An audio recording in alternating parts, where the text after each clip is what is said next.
Sa lagay ng panahon, pinag-iingat po ang mga puso natin dyan sa Bicol Region, Eastern Visayas at Eastern Mindanao. May namataan po kasing sama ng panahon na nasa loob na ng Philippine Area of Responsibility.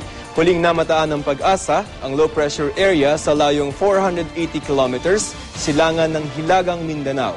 Nagpalabas naman ng special bulletin ng Pag-asa sa Davao Oriental at Compostela Valley na inaasahang makakaranas ng katamtaman hanggang malakas na pag-ulan.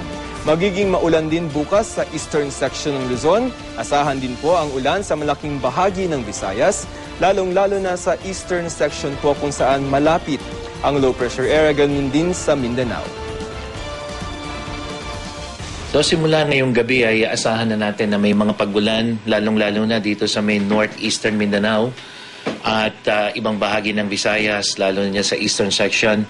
Ipinaghahanda natin yung ating mga kababayan doon po sa eastern Visayas, northeastern Mindanao. Kasama na rin yung mga lugar na sinalanta ng Bagyong Pablo na maging handa sa posibleng pagkakaroon ng flash floods at landslides.